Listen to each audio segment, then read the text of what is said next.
성경을 우리가 보다 보면 많은 이야기가 지금 우리로서는 경험할 수 없는 이야기들이 상당히 많이 나옵니다. 성경의 이야기를 읽다 보면 이거 몇몇 사람들만 경험할 수 있는 이야기들, 그런 이야기가 성경에 나와 있는, 예를 든다면 그 노아 때 그 홍수 같은 것은 앞으로 아무도 우리는 경험하지 못할 것입니다. 노아 외에는, 그 시대 외에는 그런 경험을 하지 못했을 거예요. 또 홍해가 갈라지는 경험도 이스라엘 백성들 외에, 그때 외에는, 그것도 이제 초기 그 애굽에서 나온 사람들 외에는 아무도 경험하지 못했을 겁니다. 목자들이 이렇게 이제 양을 쳤을 때 갑자기 밤에 이렇게 천사들이 찾아오잖아요. 그래서 예수님의 탄생을 알려주는데 그 경험도 할 수 없습니다. 그러니까 성경의 대부분 많은 이야기들은 우리가 경험할 수가 없어요. 그러니까 그걸 어떻게 했느냐면은 성경에 이렇게 기록을 해가지고 이제 우리로 하여금 한 것은 뭐냐면 그 의미를 깨닫게 하는 겁니다. 그리고 의미를 깨닫게 하고 그 하나님을 좀 더 이렇게 가까이 갈 수 있도록 우리를 이끌어주는 그런 역할을 합니다. 오늘 말씀도 이제 그런 말씀이 나옵니다. 우리가 이제 지난번에 배웠던 두 가지 아주 큰 주제가 있었습니다. 하나는 예수님께서 제자들을 향해서 너희는 나를 누구라 하느냐, 그러니까 이런 거죠. 예수님을 막 따라다니는 제자들한테 너 예수님을 도대체 나를 누구라고 그렇게 알고 따라다니느냐 이렇게 묻는 거예요. 그러니까 막 따라다니는 게 중요한 게 아니라 도대체 예수님이라는 분을 너희들은 누구라고 알고 너희들은 따라오고 있냐 이렇게 묻고 있는 겁니다. 그러니까 중요한 질문이죠. 우리가 예수 믿는다고 했을 때 도대체 예수를 누구로 알고 믿고 따르느냐 하는 질문이 하나 있고, 두 번째는 예수님이 이제 어떤 일을 겪을 것인가를 얘기를 해주지 않습니까? 많은 고난을 겪는다. 그러니까 고난도 그냥 적은 고난도 아니고 많은 고난을 받고, 그러면 많은 고난을 받는 분을 여러분 따를 의사가 있겠는가? 그것도 중요한 거죠. 많은 고난을 받고, 게다가 또 뭐 죽임을 당하고, 죽임도 십자가 처형에 아주 극악한 처형을 당해야 되고, 그 다음에 제3일에 부활하신다. 요거 아예 귀에도 안 들어오고. 그러니까 예수님 말씀이 그렇게 이 사람들에겐 들려졌던 거죠. 그래서 이 말씀을 했을 때 예수님을 따르는 제자들은 이제 받아들이지를 못했습니다. 자, 그 이후에 이제 얼마가 지났냐면 일주일이 지난 거예요. 일주일이 딱 지났습니다. 그 말씀을 하신 후. 그래서 28절 보시면 이 말씀을 하신 후 8일쯤 되었다라는 얘기가 이제 그 얘기입니다. 그러니까 요런 이 8쯤 되었는데, 다른 복음서에는 엿새 후 이렇게 되었어요. 그러니까 한마디로 말하면 이런 거예요. 8일이냐 엿새가 아니고 싸우지 말고 한 일주일쯤 지났다. 우리말로 그렇게 이해하시면 됩니다. 한 일주일쯤 지났습니다. 예수님이 일주일쯤 지나가지고 어느 한 산을 올라갑니다. 산을 올라가시는데 12명 가운데 딱 3명만 데리고 갑니다. 28절 3명 이름이 나오죠. 우리 학생들도 한번 성경을 잘 보세요. 거기 보시면 28절에 3명 이름 나오죠. 누굽니까? 베드로, 요한, 야고보. 이 중에 두 사람이 형제입니다. 누가 형제입니까? 요한과 야고보는 형제죠. 그죠? 나중에 이제 아마 이 뒤에 가면은 이 두 사람이 좀 교만을 드러내는 것이 요 사건 때문에 아마 그랬을 가능성이 높아요. 자기들만의 특권을 이렇게 우리들만 보여줬어. 뭐 그런 거 있잖아요. 마음속에 말은 못하지만 우리들만 보여줬어. 뭐 그런 거 있어요. 그래서 이제 아마 이제 그것 때문에 뒤에 가면 이제 교만을 좀 드러내는 그런 모습도 좀 볼 수 있습니다. 자, 그럼 세 사람만 딱 데리고 갔습니다. 이 산이 어디 산인가에 대한 이제 그 여러 가지 논란이 있어요. 이제 이스라엘을 지금 가면은 이렇게 설명해주는 선교사들이 이걸 다볼산이라고 그렇게 얘기를 합니다. 한 해발 한 88m 정도 이렇게 되는 산이거든요. 저희들 가보지는 않았어요. 근데 그 다볼산에는 예수님의 그 변화 기념 교회가 있다고 그럽니다. 그리고 이제 다볼산이라는 그 이름 뜻도 하르 타볼 그래가지고 높은 산이라는 의미를 갖고 있다고 하는데, 그런데 죄송하지만 그건 카톨릭이 만든 겁니다. 그러니까 거기가 변화산이 이게 예수님께서 변화된 산이라고 이렇게 설명을 하는데 사실 별로 좋은 설명 아닙니다. 왜 그러냐면 1세기를 연구해 보면 그 다볼산에는 열심당원 전초기지입니다. 거기가 군대 그 열심당원들 로마에 대항했던 사람들의 전초기지가 거기에 있어요. 그러니까 그 군대들이 모여 있는 자리에 제자들을 데리고 가서 이걸 물어볼 리가 없습니다. 그렇기 때문에 다볼산은 좋지 않습니까? 혹시 이스라엘 가게 되면 다볼산을 그렇게 얘기합니다, 선교사들이. 그러나 그곳이 예수님이 변화된 산이다, 그렇게 생각하시면 좀 안 좋을 것 같아요. 두 번째 이제 견해는 지난번에 말씀드렸던 이제 이스라엘에서 가장 높은 산이죠. 헤르몬 산이라고 있습니다. 해발 한 2,700m가 넘는데 한라산보다 훨씬 더 한 700m 이상이 높은, 이렇게 높은 산이라고 했습니다. 근데 거기로 얘기하는 분이 있습니다. 이제 거기로 이렇게 얘기하는 분이 있는데, 여기도 정확하게 그렇다고 말하기는 쉽지 않아요. 여기도 정확하게 그렇다, 이렇게 말하기는 좀 어려울 것 같습니다. 그래서 한마디로 이제 그러면 어떻게 답을 해야 되느냐? 모른다는 겁니다. 정확하게 몰라요. 어딘가를 모릅니다, 이게 산이. 어딘가는 모릅니다. 근데 왜 변화산이라? 그럼 이스라엘 나가서 이제 우리가 보통 이걸 변화산이라고 부르거든요. 변화산을 찾으려고 하면 변화산은 없습니다. 변화산은 오해하면 안 되는 게 뭐냐면 산이 변한 게 아니고 예수님 모습이 변한 거예요. 그러니까 변화산이라는 말도 그래서 사실은 좋은 말은 아닌 것 같아요. 왜 그러냐면 마치 요 얘기만 들으면 산이 변한 것 같잖아요. 산이 변한 게 아니고 예수님의 모습이 변했기 때문에 그 변화산이라는 말도 썩 좋은 말은 아닌 것 같아요. 그래서 한마디로 모른다. 그러면 이제 왜 가셨느냐는 알아요. 왜 가셨습니까? 28절에 보니까 밤새 뭐 하러 가셨어요?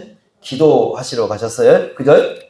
예수님께서 산에 올라갈 때, 주로 이제 산에 갈 때 가신 이유 중에 하나가 뭐냐면 기도하러 가시는데, 여러분들이 이제 복음서를 보시면 한 가지 이제 눈에 띄는 게 뭐냐면 산으로 기도하러 가실 때는 주로 밤이 새도록 기도를 하셔요. 그러면 여러분 한번 생각해 보십시오. 예수님이 변화된 때가 낮이겠습니까? 밤이겠습니까? 되게 시기를 생각하지 않겠죠? 네? 그런데 언제겠어요? 밤일 가능성이 높습니다. 그리고 또 하나의 증명이 뭐냐면 32절 보시면 베드로와 믿어 함께 있는 자들이 어떻게 됐습니까? 뭐 했다고 나와요? 깊이 졸았어요. 이게 졸았습니다. 예수님 기도하는 시간에 항상 쟤들은 뭐 하고 계세요? 열심히 자고 있습니다. 이렇게. 그런 경우가 굉장히 많아요. 성경에, 그죠? 겟세마네 동산에서도 그랬고 또 여기서도 그럽니다. 예수님은 기도하시는데 제자들은 깊이 졸아버립니다. 이 시간이 언제냐? 밤 시간으로 보는 것이 좋습니다. 그래서 대개 이제 건전한 주석가들은 이 시간을 밤에 일어난 일이다, 이렇게 봅니다. 누가복음 특성도 이 밤이라는 특성을 좀 갖고 있어요. 자, 여러분들이 이제 예수님이 탄생할 때 누가복음 2장에 보시면 목자들이 밖에서 양을 키우고 있었습니다. 그때 막 천사들이 찾아오잖아요. 천군 천사들이. 언제 찾아와요? 밤에 찾아와요. 그래서 주의 영광이 이렇게 쭉 두루 비쳤다고 나오거든요. 근데 영광이라는 표현은 항상 빛과 연관되어 있습니다. 그래서 주의 영광이 두루 비쳤다는 얘기는 그 밤에 빛이 환하게 쫙 이렇게 나오는 거죠. 그래서 예수님 탄생할 때에도 이 밤에 그 찬란한 빛이 이렇게 비쳤던 그런 사건을 우리가 누가복음 2장에서 볼 수 있습니다. 그래서 깊이 졸다가 깨어보니까 어떤 일이 발생했습니까? 먼저 31절 한번 보십시오. 자, 뭐라고 합니까? 표현 자체가 뭐죠? 영광 중에, 그랬죠? 그 다음에 32절 한번 보십시오. 베드로와 믿어 함께 있는 자들이 깊이 졸다가 온전히 깨어나 뭘 봤다고 얘기합니까? 예수님의 영광이죠. 그러니까 영광이라는 말은 구약에서는 하나님의 임재에 쓰는 표현이에요. 그러니까 영광이라는 말, 주의 영광을 봤다는 얘기는 예수가 어떤 분이라는 걸 지금 알게 되었다는 거예요. 하나님이라는 인식을 한 겁니다. 예수님이 하나님이시다, 이걸 인식을 한 거예요. 그리고 29절을 보시면 어떻게 나오냐면 기도하실 때 용모가 변화되고 옷이 휘어져서 뭐가 났다? 광채가 났다 그랬는데 마태복음 17장 2절에 보시면 얼굴이 해같이 빛났다라고 얘기합니다. 그러니까 이게 신성의 빛이 예수님의 얼굴에서 쫙 비춰온 겁니다. 신성의 빛이. 여러분, 예수님의 신성의 빛이 비칠 때 글쎄요, 얼마나 그 빛이 이제 환하게 비쳤는가는 제가 알 수 없지만은 사도행전 9장에 보면은 그 바울이 회심한 장면 나오잖아요. 바울이 이제 회심한 장면이 나오는데 그때 뭐가 이렇게 쫙 비친 게 나와요? 빛이 비치죠. 빛이 비쳐가지고 부활하신 예수님이 나타나가지고 빛이 비쳤을 때, 그죠? 빛이 비쳤을 때 바울이 어떻게 됐어요? 3일 동안 눈이 멀어버렸어요. 그 예수님의요, 이 신성의 빛은 쳐다볼 수가 없습니다. 그러니까 바울이 그걸 딱 보고 난 다음에 이게 3일 동안 눈이 멀어버렸어요. 눈을 떴는데 보이지 않은 거예요. 근데 그때 부활하신 예수님의 찬란함이 나타나. 그러니까 그래서 저는 이렇게 생각합니다. 요즘에도 가끔 그 부활하신 예수님 만났다고 하시는 분들 눈이 안 멀고 본 게 이상한 거예요. 그러죠? 눈이 안 멀고 본 게, 왜냐하면 부활하신 예수님은 너무 찬란한 겁니다. 그 해같이 빛났다는 표현을 제가 이제 느낀 것이 언제 한번 느껴보냐면, 아침에 이제 예전에 이렇게 차를 타고 이렇게 가는데 이제 모임이 있어가지고 지난 쪽 갈 때가 이렇게 이제 쭉 가고 있었어요. 아침에 일찍 이제 가는 거죠. 그런데 갑자기 이제 그 동쪽에서 이렇게 태양이 쫙 떠오르는데, 태양빛이 어찌나 이렇게 찬란한지, 이 운전하는데 앞이 안 보여요. 이게 신호등이 이렇게 불이 있잖아요. 여기 안 보여요. 그러다가 순식간에 이 길을 이렇게 들어가는데, 길을 이렇게 들어가는 차를 돌리면서도 길이 안 보여요. 눈이 이 빛이 이렇게 임하니까 이 순식간에 주위가 완전히 이렇게 그 시야가 이렇게 주위봇이 보이지 않는 그런 현상을 제가 경험을 했거든요. 근데 예수님의 만약에 찬란한 그 신성의 빛이 비쳤다고 한다면 엄청났을 겁니다. 더군다나요, 그것도 밤에 그런 빛이 한번 난다고 한번 생각해 보세요. 여러분, 지금이야 뭐 밤에 나가면 이런 빛들이 있으니까 놀라지 않겠지만, 빛이 없는 세상 속에서 갑자기 산에 올라갔는데 어떤 한 빛이 환하게 이렇게 비쳐가지고 막 그 놀라운 모습을 하고 있을 때 얼마나 놀랐겠습니까? 그러지 않겠어요? 그때 이제 베드로서 1장 16절에 보면 뭐라고 쓰고 있냐면, 그때 그의 크신 위엄을 보았다. 평생 잊지 못할 그의 크신 위엄을 보았다. 이게 뭐냐면 신성의 위엄인 거예요. 신성의 위엄을 보았다. 이렇게 얘기합니다. 그 경험은 우리 중에 아무도 할 수 없어요. 누구도 할 수 없는, 정말 베드로하고 같이 올라갔던 야고보와 요한, 이 세 사람만이 친히 경험할 수 있는 너무 놀라운 그런 경험을 그 산에서 한 거죠. 제가 이제 그래서 이거 한번 이 얘기를 하니까 생각나는 게 있었습니다. 제가 이제 학생 때 말기 때인데, 그때 이제 그 목사님이 어떤 얘기를 하냐면, 이 얘기를 이제 했던 걸로 제가 기억이 나요. 그래서 이제 저쪽에 장성에 가면 옛날에 할렐루야 기도원이라고 있었습니다. 그곳에 가면은 거기서 집회를 하는데, 요 드라모통이라고 이렇게 있잖아요. 그걸 요렇게 놓고 집회를 했는데, 그때 이제 이 말씀을 가지고 하시면서 하는 말씀이 뭐냐면, 여러분들이 오늘 밤에 이러한 예수님을 만나야 된다. 이 환한 빛이 나는 예수님을 만나야 되는데, 그러기 위해서 너희들이 해야 될 게 뭐냐? 그러면서 얘기한 것이 뭐냐면, 산으로 가라. 소나무 다리를 붙들고 그걸 뽑힐 때까지 기도해라. 그러면 환한 빛이 계신 예수님이 나타날 거다. 그거 경험하지 않으면 내려오지 말라 그러더라고요. 저는 못 뽑았어요. 힘이 없어서. 그래서 그 소나무 뽑아, 나중에 생각하니까 왜 애매한 소나무를 자꾸 뽑으라고 하는지, 이분들이 나무를 자꾸 뽑으라고 하는지 뭐 그런 생각을 했지만은, 예전에는 그런 일들이 있었어요. 그러니까 말씀에 대한 너무 곡해를 한 거죠. 사실은 할 수가 없습니다. 그 다음에 설명을 안 해줬어요. 바울이 눈이 멀었다는 것은. 얼마나 이 찬란한 신성의 빛이요, 저나 여러분들이 감히 쳐다볼 수 없는 빛입니다. 태양을 비교도 안 되는 그 환한 빛인 거예요. 그 빛을 그 밤에 경험했으니 얼마나 높겠습니까? 자, 그런데 이제 우리가 여기서 봐야 될 게 두 가지인데, 첫째는 뭐냐면, 이때 하늘의 방문자가 옵니다. 요것도 좀 특이한 현상입니다. 두 사람이 오지요. 30절 보십시오. 두 사람이 있습니다. 예수님과 말을 합니다. 누굽니까? 모세와 엘리야. 모세와 엘리야예요. 자, 모세는 아마 율법을 대표하는 사람일 것이고, 엘리야는 선지자를 대표할 것이다. 뭐 이제 구약을 해석, 이 말씀을 해석하면 되게 이렇게 답을 하니까 우리도 그렇게 하니까, 구약 전체가 다 누구에 대한 얘기를 하고 있다는 거냐면 예수님에 대한 얘기를 하고 있어요. 근데 여러분 한번 생각해 보세요. 예수님 당시로부터 모세는 1400년 전에 죽었어요. 그러죠? 엘리야는 예수님 당시로부터 800년 전에 죽은 사람이에요. 1400년 전에 죽고 800년 전에 죽은, 사실은 이 모세와 엘리야도 거리 차이가 있잖아요. 한 사람은 1400년 전, 한 사람은 800년 전이니까 이 두 사람은 또 거리가 어떻게 됩니까? 모세와 엘리야는?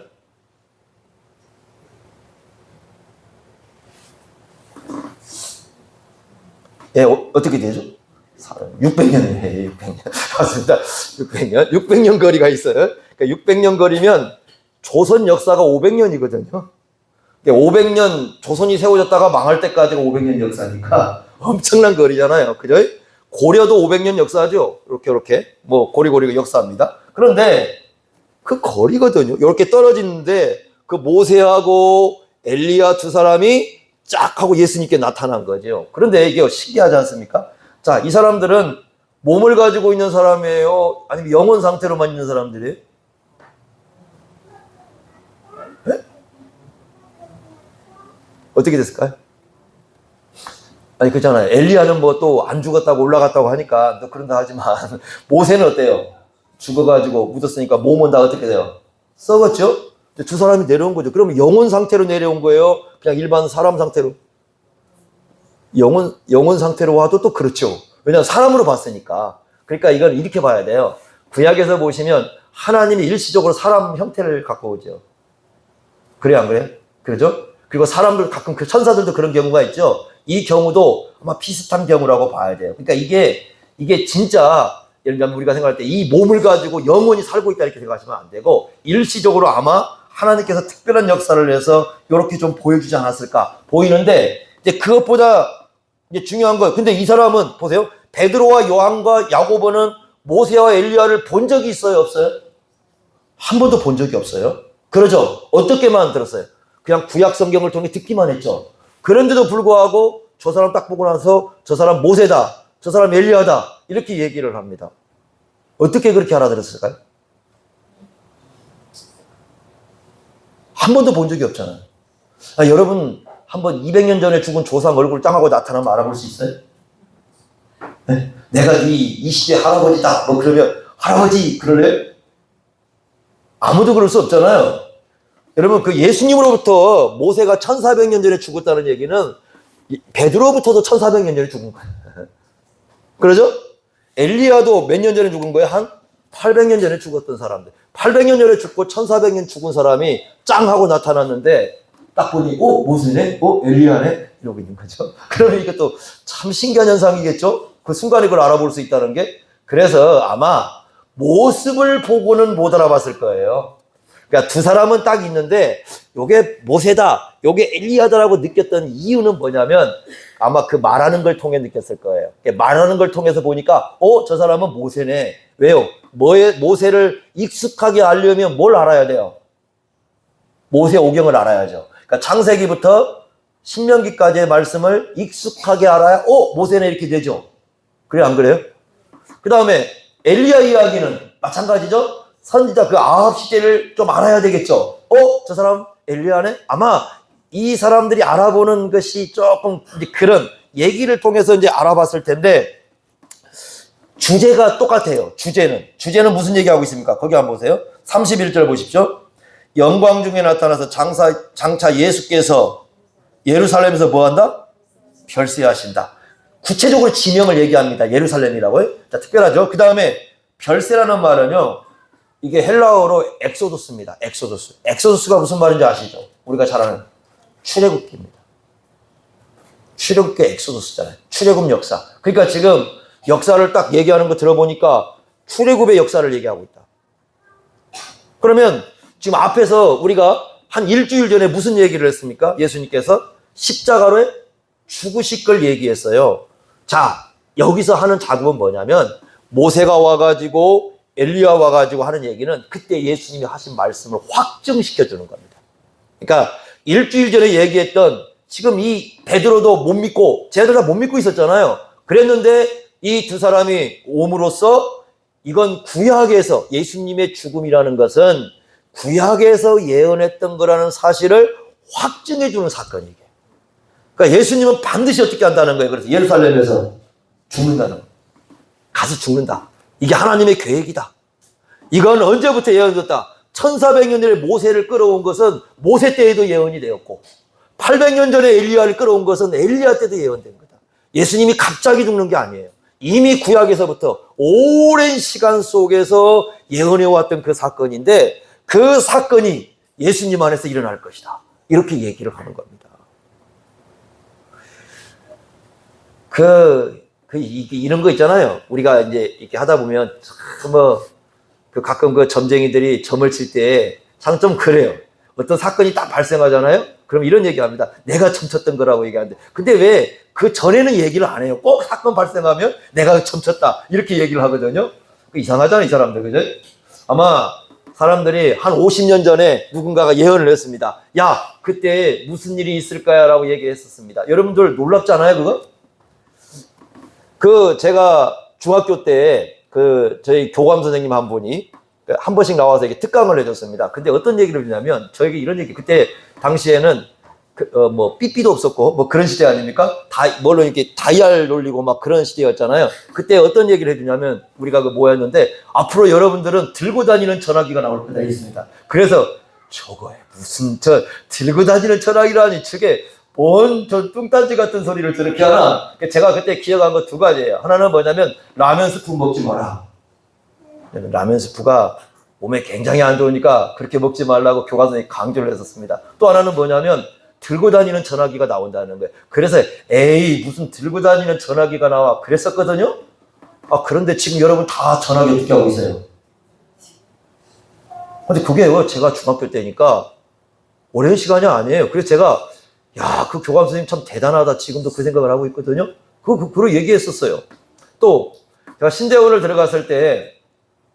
들어갔는데 그때 이제 유대인 신학자 중에 주씨, 아주 이름도 특이합니다. 주씨 성을 가진 이렇게 교수님이 계셨는데 그분이 무슨 얘기를 했냐면 이런 얘기 했습니다. 그 당시에는 생수라는 게 안 나왔, 이렇게 생수라는 게 없을 때인데 앞으로 여러분들은 땅에서 이 생수라는 이 물을 갖다 끄집어내가지고 판매하는 시기가 온다고 그랬어요. 그래서 설마 이 물 많은 나라에서 그랬는데 진짜 그게 왔어요. 그러면서 그분이 하는 얘기입니다. 어떤 얘기를 해주냐면 앞으로 생수를 끄집어내면 어떤 일이 발생하느냐, 생수가 형성되려면 비가 내려가지고 땅속에 6개월 동안을 물이 쭉 이렇게 들어가야 된답니다. 그래서 그 6개월 동안에 들어가서 이 온갖 땅을 걸러가면서 나쁜 노폐물이 다 걸러져가지고 밑에 이렇게 흘러가게, 그게 생수래요. 그걸 이제 뽑아낸다는 거죠. 그러면 밑에 흘러가는 생수가 다 뽑아질 거 아니겠습니까? 그럼 이런 얘기합니다. 땅 밑에서부터 물이 없기 때문에 이 사막화가 이루어져가지고 앞으로 사막화가 이루어지면 땅 밑에서부터 이루어져가지고 점점 시간이 갈수록 사람들이 살 수 없는 환경이 돼가지고 이 지구가 불덩어리 같이 될 것이다. 그렇게 얘기했었어요. 근데 실제로 그래요. 몽골에 갔더니 선교사님이 얘기해 줍니다. 저기서 여기까지 벌써 다 넘어왔다고, 사막화가. 근데 우리나라도 앞으로 어찌 될지 모르죠. 왜? 땅에는 물을 다 뽑고 있으니까.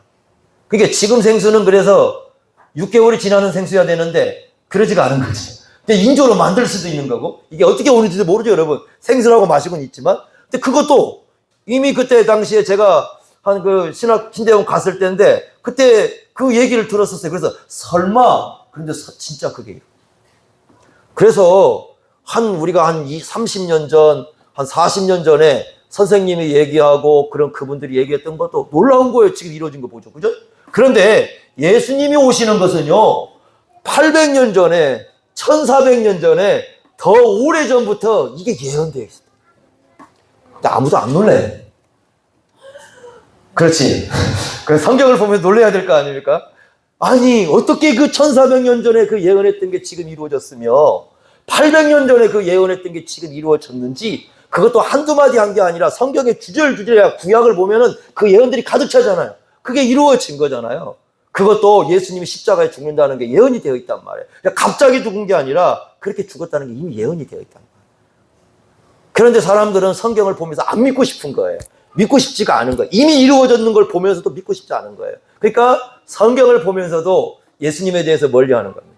이게 얼마나 인간이 편견이고 어리석고 자기적인 생각만 가지고 있는가를 보여주는 겁니다. 근데 예수님은 제자들에게 이런 거죠. 한 일주일 전에 얘기했잖아요. 내가 많은 고난을 받고 내가 십자가에 죽고 부활할 거야. 제자들이 안 믿잖아요. 그래서 예수님이 사탄아 물러가라 막 이렇게 하셨는데 한 일주일 딱 지나가서 이렇게 모세도 나오고 엘리야도 탁 나와가지고 저 구약에서 예언한 것이 예수님의 말씀과 일치한다. 얼마나 중요한 부분입니까 이게. 그래서 제자들에게 확증을 갖게 만들어 놓은 겁니다. 아주 중요한 부분이죠. 우리의 신앙은 아주 이러한 역사적인 뿌리를 갖고 있습니다. 자, 그런데 여기에서 이제 중요한 게 뭐냐면 이 사건을 통해서 예수님의, 지금까지는 제자들이 예수님이 사람인 줄 알고 같이 다녔잖아요. 물론 이제 하나님이라는 인식을 했지만 사실 하나님이 얼마나 영광스러운 분인가 우리도 잘 몰라요. 여러분 경험해 봤습니까? 평생 뭐 하나님이 어떤 분인가 우리가 믿고 살지만 경험 안 해봤잖아요. 그분이 얼마나 영광스러운지, 얼마나 놀라운 분인지 아무도 경험 안 했어요. 마찬가지로 예수님의 제자들도 예수님과 함께 다녔지만 예수님이 하나님이라는 걸 알지만 그분이 얼마나 영광스러운 신성을 가진 존재인 걸 몰라요. 다시 말하면 인성은 봤지만 신성의 빛은 몰라요. 그런데 그 산에 올라가서 예수님께서 짧은 시간이지만 그 신성의 빛을 쫙 비춰주신 겁니다. 그리고는 뭐라고 말씀하셔요? 35절 보십시오. 이렇게 얘기합니다. 구름 속에서, 구름은 하나님의 임재를 의미합니다. 소리가 나서 이르되 이는 나의 아들 곧 택함을 받은 자니 너희는 그의 말을 어떻게 하라? 들으라. 이 말이 무슨 말이에요? 너희는 그의 말을 들으라. 예수님의 말씀이 하나님의 말씀이다. 그 뜻이에요. 예수님 말씀이 하나님 말씀이니까 다른 거 듣지 마라. 이제 예수님의 말씀을 하나님의 말씀으로 들어라. 이렇게 얘기합니다. 이게 신명기에서 가져온 말씀이에요. 한때 그 무신론자였다가, 무신론이었죠. 사실 기독교에 대해서 엄청나게 싫어하고 기독교인들에 대해서 강한 반감을 갖고 살았던 사람, 무신론자였죠. 그러다가 여러분 아마 반지의 제왕이라는 그 책을 쓰신 분이 톨킨인가요? 네, 톨킨인가 그분을 만나고 나서 이제 기독교에 대한 이제 생각을 바꿔서 회심한 사람이 C.S. 루이스입니다. C.S. 루이스라고 나니아 연대기라는 책, 이렇게 두꺼운 책이죠, 이거. 나니아 연대기라는 책을 써서 이게 많은 사람들에게 기독교에 대한 얘기를 했던 분이 C.S. 루이스인데 원래 이게 무신론자였거든요. 이분이 쓴 책 가운데 이제 순전한 기독교라는 책이 있습니다. 근데 거기에 이런 얘기를 써놓고 있습니다. 이제 사람들이 C.S. 루이스를 향해서 이제 또는 기독교인들에 대해서 공격을 합니다. 어떻게 공격을 하냐면, 야, 예수님이 그냥 우리가 훌륭한 도덕 선생님이라는 것 정도로 받아들이겠다. 그 정도 받아들이겠죠.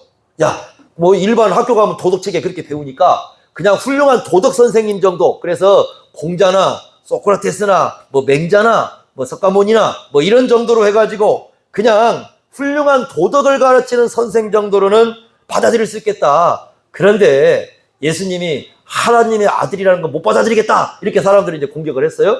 그때 C.S. 루이스가 순전한 기독교 이렇게 책을 썼습니다. 예수님을 위대한 도덕 교사로만 얘기하는 사람들은 건방진 사람들이다.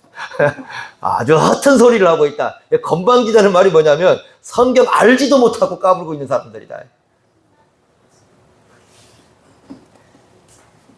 C.S. 루이스가 이렇게 얘기합니다. 그 책에다 썼습니다. 예수님은 하나님의 아들이거나 미친 사람이거나 둘 중에 하나다. 둘 중에 하나. 진짜 성경을 알면 예수님은 미친 사람 아니면 하나님의 아들입니다. 그래서 이렇게 얘기합니다. 네가 예수님을 알았을 때 미친 사람이라고 아른다면 침을 뱉어라 예수님께. 왜? 정신 이상자가 이상한 소리 했으니까. 그런데 예수님이 하나님의 아들이라는 것을 알았다면 엎드려 경배해라. 엎드려 경배해라. 한번 생각해 보십시오, 여러분. 예수님이 십자가에 죽은 것은요, 우리는 십자가 그렇게 얘기하지만 사실 십자가가 지금은 뭐 장식품처럼 달고 다니 있습니다. 교회당 앞에 이렇게 십자가 걸어놓고 우리 합동측은 십자가 못 걸어요. 그 앞에다 이 십자가 걸면 이상한 겁니다. 예전에 그런 분들이 많이 있어서 그래요. 교회당에 올 때 절에 가면은 여러분 절에 가잖아요. 절에 가면 이렇게 부처상 앞에 있을 때 어떻게 전부 다 이렇게 하잖아요. 그러듯이 예전에 교회당 오면은 먼저 자리에 앉기 전에 요 십자가 앞에 와가지고 이렇게 해가지고 자리에 앉는 분들이 계셨어요. 그래서 십자가를 못 걸게 했습니다. 근데 이제 예배당은 걸잖아요. 그죠? 예배당은 걸잖아요. 그리고 어디다 또 걸고 있습니까? 네? 차에다 걸고 또 귀걸이, 목걸이 뭐 이런 거 하시는 분들 계시죠? 귀걸이, 목걸이, 십자가 반지 하는 분 계시나요? 없어요? 예, 만약에 금 몇 돈 해가지고 십자가 반지 해주면 찰납니까? 십자가가 지금은 우리에게 혐오감이 없죠. 혐오감이 없어요.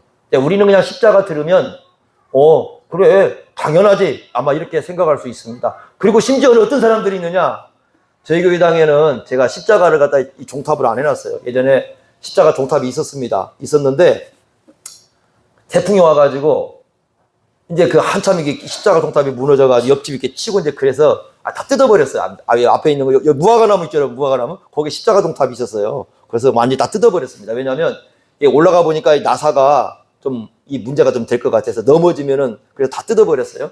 그리고 옆에다 이제 십자가를 이렇게 하나 걸어놨는데 이게 있는지도 모르죠, 잘. 불이 안 켜지니까. 불을 안 켰어요. 왜냐하면 또 이웃집 보니까 이웃집에 또 이렇게 십자가 맞닿아 있잖아요. 그러니까 또 불이 켜 있으면 잠 못 잔다고 할까 봐서 또 불을 안 켰습니다. 그랬더니 어떤 분이 저희 교회당에 십자가 없다고 이단이랍니다. 저희 보고. 그게 참 희한한 이단이다. 아니 십자가를 안 걸어놨다고 이단이라고 하는 이런 사람들도 있네. 이제 그 생각을 했습니다만은 어쨌든 지금은 안 믿는 사람들조차도 심지어는 이단들조차도 제가 봤더니 십자가 걸어놨더라고. 십자가가 그래요. 근데요 1세기로 돌아가면 십자가는 좀 다릅니다. 사형법이었어요. 그래서 1세기에는 로마 사람들은요 밥 먹다가 십자가 얘기하면 큰일 납니다. 아예 밥상에서 십자가 얘기도 못 꺼내겠습니다. 이거 혐오적, 가장 극악한 죽음. 그러니까 사형을 시키는 건데 가장 고통스럽게 가장 극악하게 죽이는 형벌이었습니다. 우리나라도 그런 거 있었잖아요. 여러분 조선시대 때 우리나라도 조선시대 때 오형이라는 게 있어가지고 5가지 형벌을 줍니다. 이제 예를 들면 가장 좀 약한 건 태형. 그래서 곤장이라고 여러분 들으셨습니까? 곤장.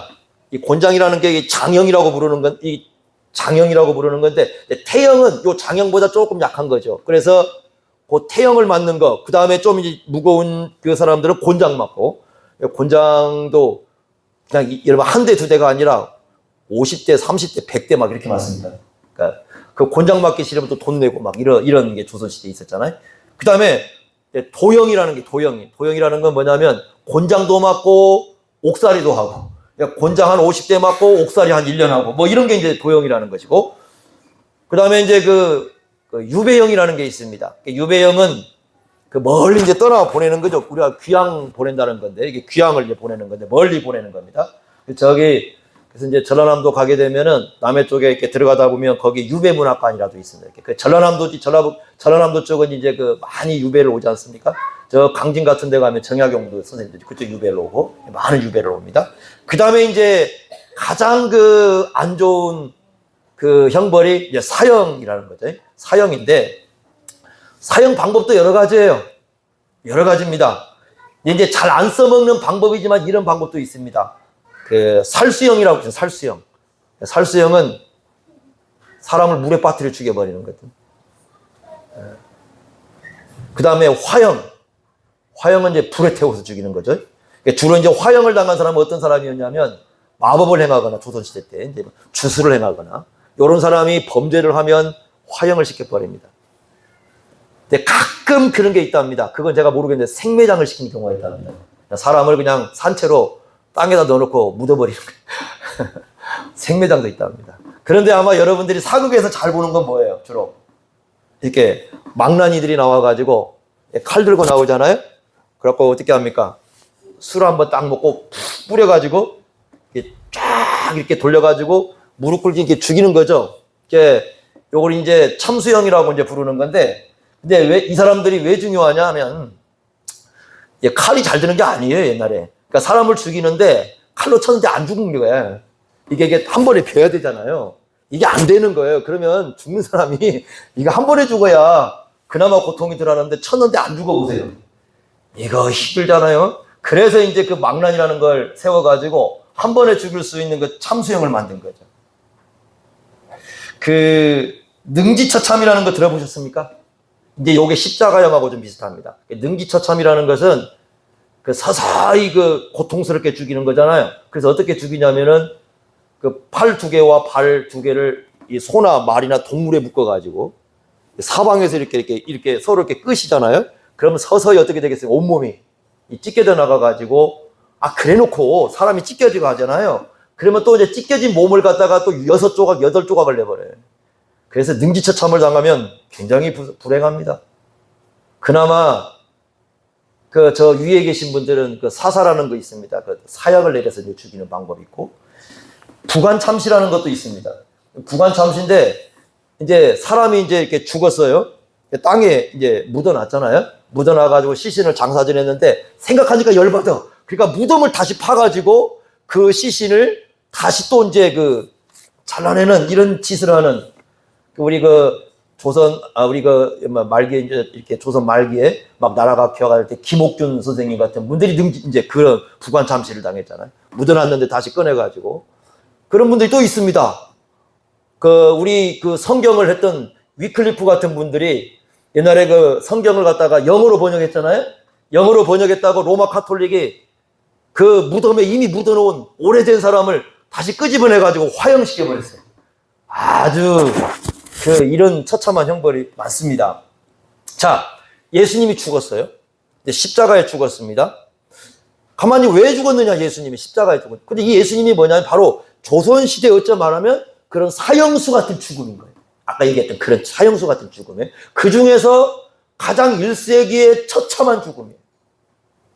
그래서 이 인간적인 입장에서 보면은 그냥 종교 지도자들에서 도전장을 내민 거예요. 그 당시에 유대교의 종교 지도자들에 대한 그런 체제에 대한 도전, 그리고 로마 처형법이니까 그 로마에 의한 그런 처형법. 그래서 어떻게 보면 예수님은 죄인으로 죽고 죄수로 죽으신 분입니다.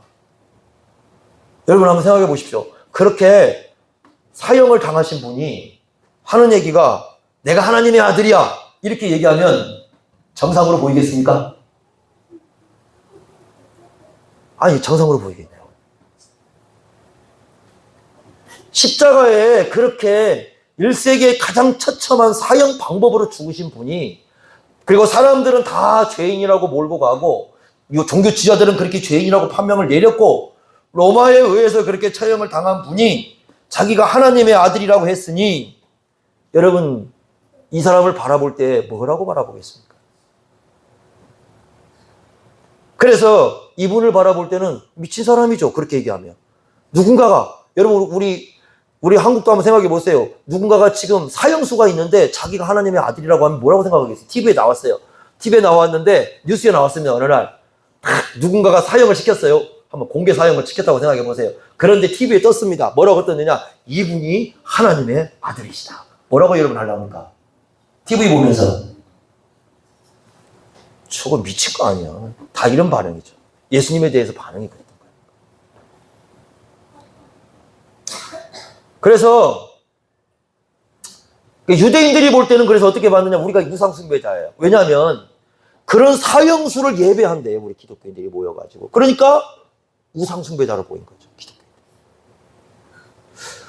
근데 우리는 이제 어떤 입장이냐? 그분이 죽을 때 자기 죄로 죽은 게 아니죠.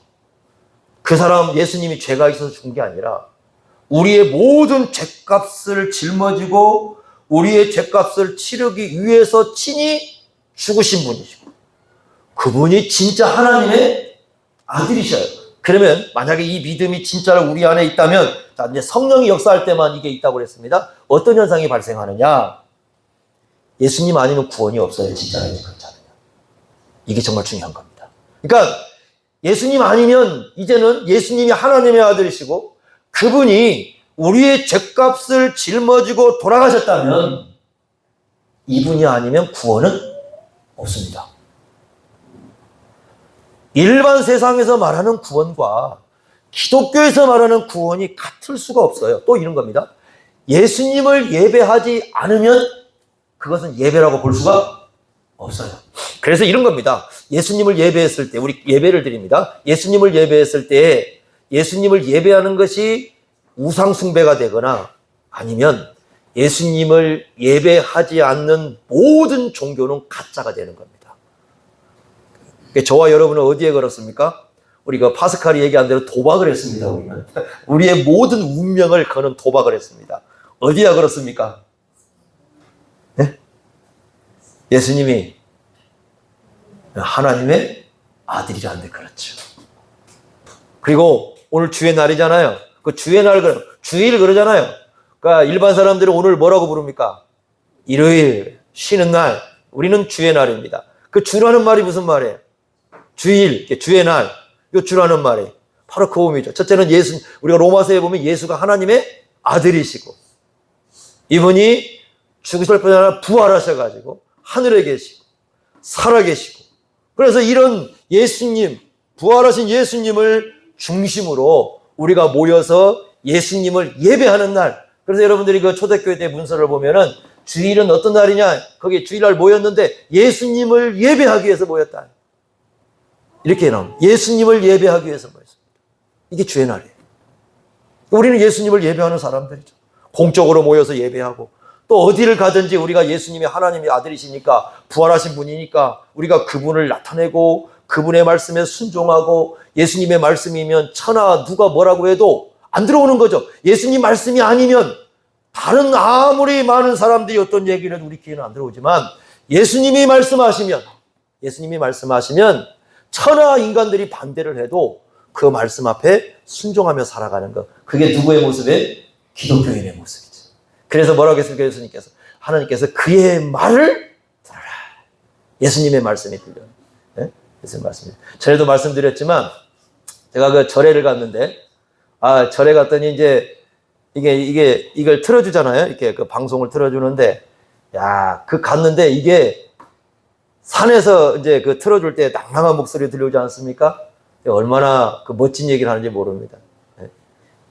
이렇게 쭉 들어오는데, 거기하고 우리가 의미가 달라요. 의미가 다르는데, 우리는 기독교적으로 해석하는 거죠. 이렇게 하는 겁니다. 그분이 원하지 않고 그분이 인정하지 않으면 세상 모든 사람이 인정하도 따라가지 말 것이며, 그분이 인정하고 그분이 원하는 것이라면 세상 모든 사람이 반대하도 따라갈 것이며. 그 문구가 나오는데, 그래서 저기다가 딱 예수님만 믿으면 좋겠다. 저기다가 예수님만 믿으면 참 좋겠는데, 불행하게도 예수님은 아니에요, 그게. 그래서 이 절에서 이렇게 쫙, 근데 사실 제가 이 불경을 읽으면서 그런 얘기가 있는 건 잘 모르겠습니다. 불경을 한 번씩 이렇게 책을 읽거든요. 읽는데 그런 얘기가 있는 것을 본 적은 없어요. 본 적은 없는데 하여튼 뭐 그렇게 쓰였다고 하니까 이제 제가 이제 그렇게 믿겠지만, 그게 우리의 신앙이 이제 그렇게 돼야 되는 거죠. 오로지 그 예수님이 하나님의 아들이시라면 그분을 예배하고, 그분의 말씀이면 우리가 순종하고 그 길을 가야 되고, 그분이 원하지 않는 거면 다른 세상이 다 원해도 그거 우리가 버릴 줄 아는 그런 용기가 우리에게 필요한 거예요. 그런 지혜가 필요하고, 이건 예수님을 어떤 분으로 아느냐가 중요한 겁니다. 근데 우리는 보진 않았지만, 그죠? 보진 않았지만 우리는 그러한 베드로가 봤던 그 예수님을 우리의 예수님으로 받아들이고 우리가 고백하고. 근데 여러분 보십시오. 한번 물어보겠습니다. 그걸 친히 봤던 베드로가 복이 있습니까? 안 본 우리가 복이 있습니까? 왜 그랬습니까? 도마에게 하신 말씀 기억하십니까? 보지 못하고 믿는 자가 더 복이다. 보면서 믿는 거야 뭐 하겠지만, 하긴 보면서도 못 믿는 사람도 있어요. 보면서도 못 믿는 사람이 있지만 보지 못하고 믿는 우리에게 훨씬 복이 있습니다. 그래서 세상에 그 뭐가 제일 복이냐? 그 옛날에 그 가나안 농군학교에서 처음에 가면은 그 김용기 장로님이 그 얘기합니다. 세상에 가장 큰 복이 뭐냐? 예수님 믿는 것이다. 예수님 믿는 게 가장 큰 복이다. 여러분 그렇게 얘기했습니다. 우리가 예수 믿는 것처럼 큰 복 없습니다.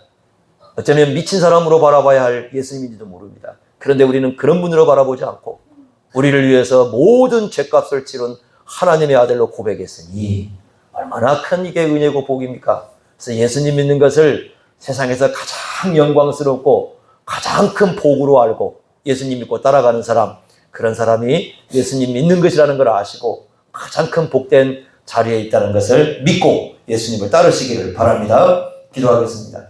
하나님 아버지, 예수님의 영광을 보았던 베드로의 증언을 듣습니다. 얼마나 영광스러운지, 그 신성의 찬란한 빛이 비추었을 때에 참으로 많이 놀랐지만, 그런 예수님을 믿고 또 순종하고 이제 일생을 다하여 따랐던 베드로의 삶의 모습을 저희들이 보면서 우리 주 예수 그리스도를 하나님의 아들로 믿고 고백한 것이 얼마나 큰 복인가를 저희들이 고백합니다. 예수님 믿는 것이 세상에서 가장 큰 복인 것을 우리 마음속에 믿고 늘 감사하며 세상을 살아갈 수 있도록 인도하여 주옵소서. 예수님의 이름으로 기도하옵나이다. 아멘.